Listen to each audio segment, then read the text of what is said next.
J'espère que vous allez bien, j'espère que vous vous portez bien.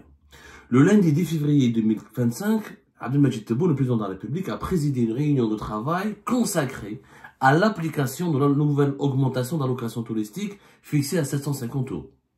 Une réunion de travail. Alors, l'annonce de, normalement, l'entrée en vigueur de cette nouvelle allocation touristique, elle devait avoir lieu au début de l'année 2025.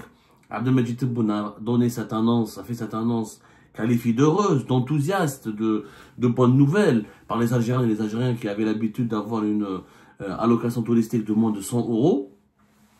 Donc pour eux, forcément bénéficier d'une allocation touristique de 750 €, c'est un magnifique événement, c'est un heureux événement. Mais voilà, on ne connaît pas comment ça sera appliqué, il n'y a que des rumeurs, il n'y a que des spéculations. L'ancien ministre des Finances a été relevé de ses fonctions, et de cela, c'était la semaine dernière.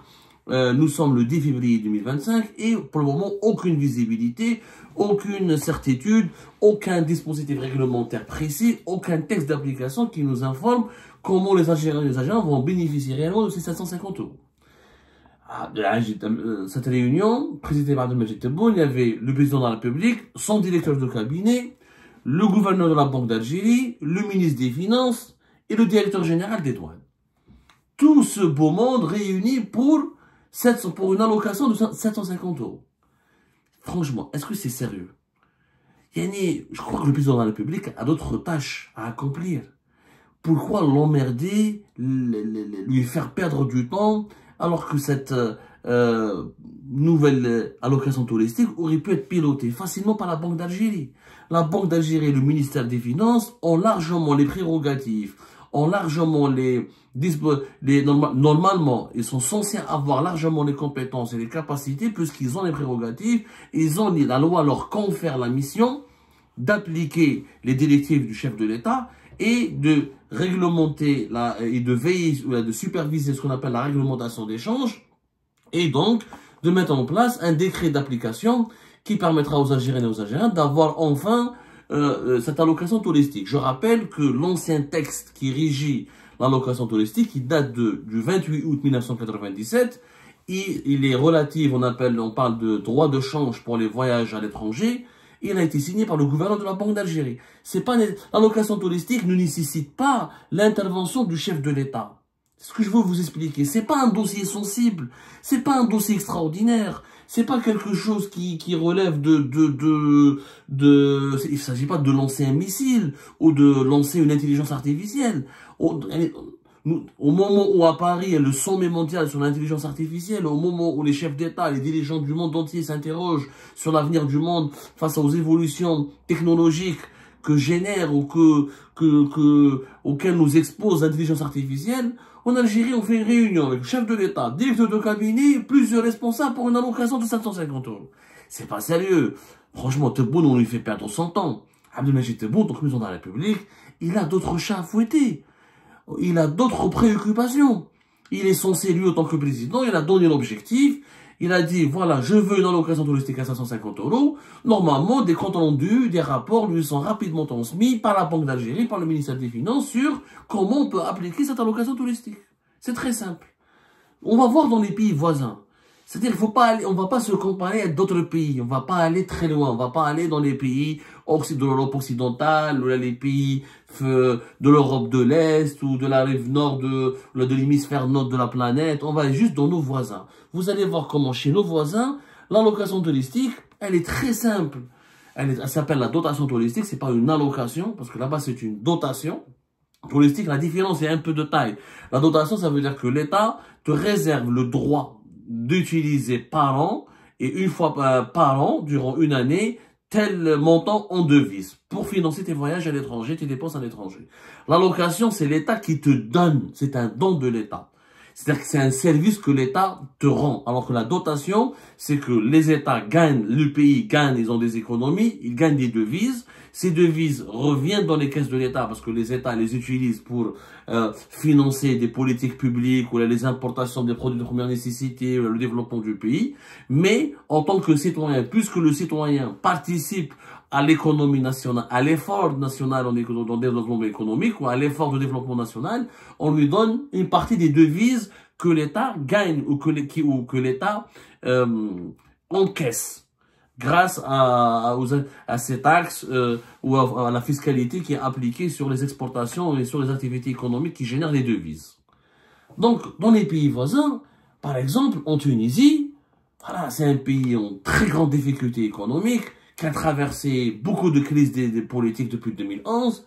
L'allocation touristique, on n'a pas vu un président tunisien s'impliquer ou être obligé de s'impliquer ou faire des réunions. Elle est très simple. L'allocation touristique en Tunisie, elle est de 6 000 dinars tunisiens. C'est l'équivalent de 1815 €. Elle est fixée à 6 000 dinars tunisiens. Pour les enfants âgés de moins de 10 ans, elle est fixée à 3 000 dinars tunisiens. Donc les enfants, ils toucheront la moitié. 3 000, c'est 907 €. Donc les enfants tunisiens auront droit à une allocation, à une dotation touristique ou à un droit de change plus élevé que les adultes en Algérie. Mais c'est pas grave. Comment peut-on bénéficier de cette allocation touristique en Tunisie? Elle est très simple. Il y a ni complications, ni intervention de chef de l'État, ni rien du tout.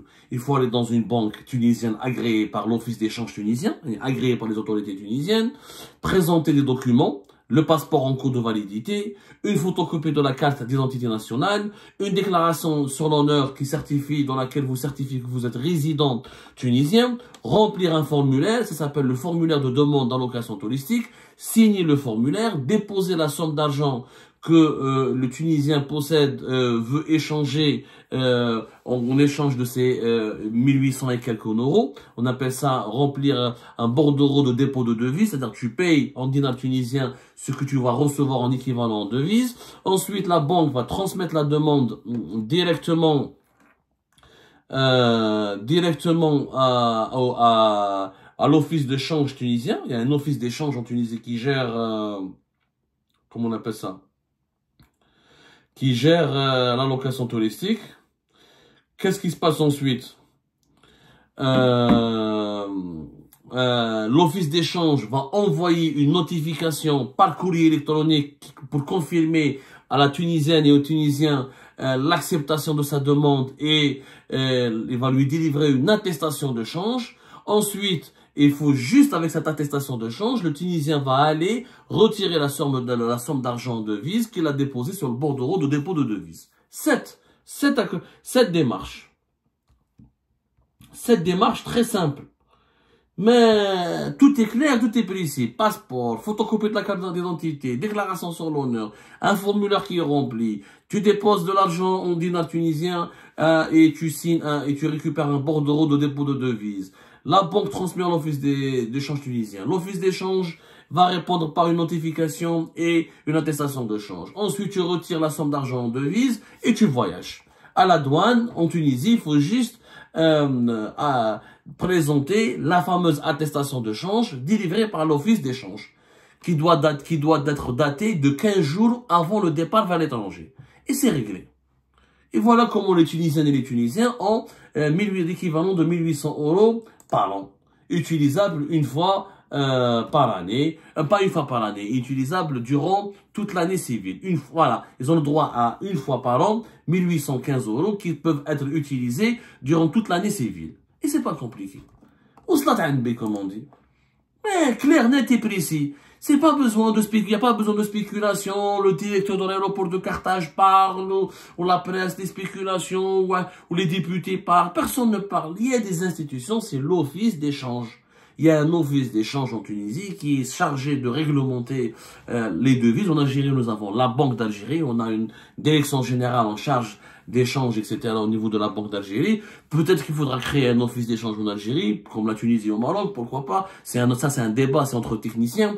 En tout cas, ça ne demande pas beaucoup de temps et beaucoup d'énergie. C'est des démarches rationnelles qu'il faut encadrer. C'est facile à encadrer. L'allocation touristique, encore une fois, il ne s'agit pas de vendre des armes, ou de vendre de la drogue, ou là, c'est juste des devises qu'il faut échanger en échange de la monnaie nationale. Pas compliqué. Alors, au Maroc, c'est encore plus facile.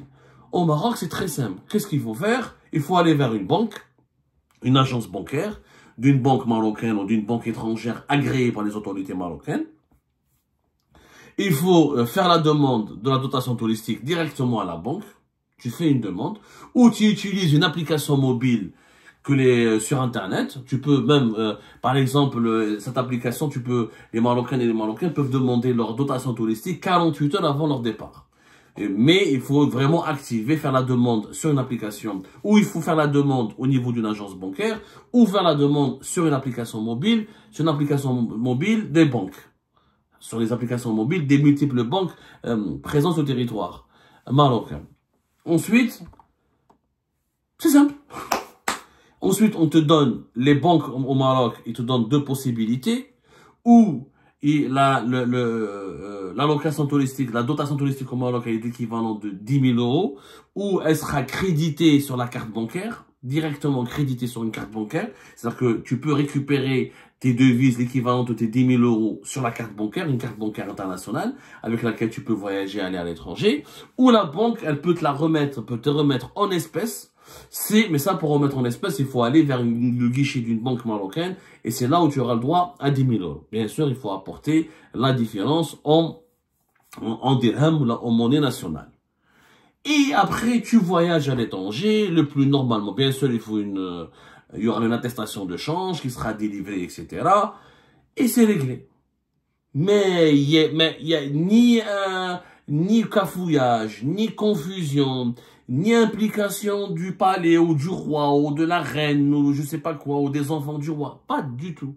C'est très facile. Les banques gèrent, il y a l'office d'échange au Maroc qui surveille. Au niveau des douanes, comme en Tunisie, pour aller vers le port, pour sortir d'un aéroport marocain, il faut passer par les contrôles des douanes. Les douaniers vont demander les attestations de change. S'il y a des devises, s'il y a des billets en devises qui ne seront pas justifiés par une attestation de change, c'est-à-dire qui s'approuve qu'il s'agit de la dotation touristique, et ben là, la loi s'applique, il s'agit d'un trafic de devises ou d'une utilisation de la dotation touristique à des fins non prévues. Et là, il y a des peines, il y a même des peines de prison, il y a des peines de très sévères au Maroc, etc. C'est très simple. C'est pas du tout compliqué. En Algérie, on est en train de la compliquer. On a dit les 750 euros, on est en train comment on appelle ça?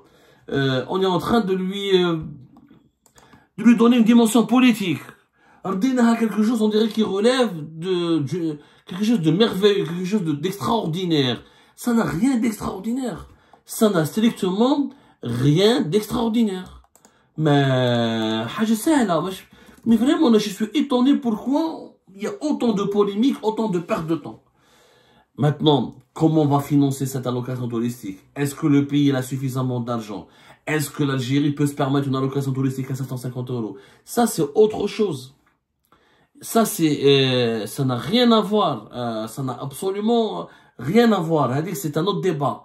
C'est un débat entre financiers, économie, etc. On peut s'interroger, bien sûr, sur la capacité actuelle de l'Algérie à offrir 750 euros. On a déjà expliqué pourquoi l'Algérie n'offre pas une allocation touristique extrêmement élevée par rapport à d'autres pays, parce qu'en Algérie, il y a les transferts sociaux. En Algérie, contrairement au Maroc et à la Tunisie, le pain, il est pratiquement gratuit, le gaz est pratiquement gratuit, l'électricité est pratiquement gratuite, les carburants sont pratiquement gratuits, l'eau est pratiquement gratuite, il y a plusieurs produits qui sont subventionnés directement. L'eau, l'électricité, les carburants, les céréales, le sucre, l'huile de table, etc. C'est pas le cas de la Tunisie et du Maroc. Ils n'ont pas autant de subventions sociales que l'Algérie. L'Algérie dépense plus de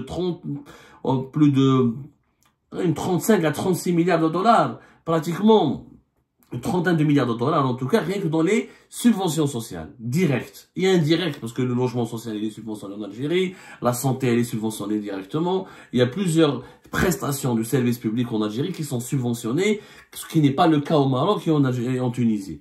Du coup, l'Algérie, elle a besoin de ces devises pour importer les produits de première nécessité et pour combler le différentiel entre la véritable valeur de ce service public ou de ce produit de première nécessité qui est consommé par le citoyen algérien et son coût réel qui est financé par l'État. Ce n'est pas le cas de la Tunisie et du Maroc. Mais ça ne justifie pas pour autant de cafouillage.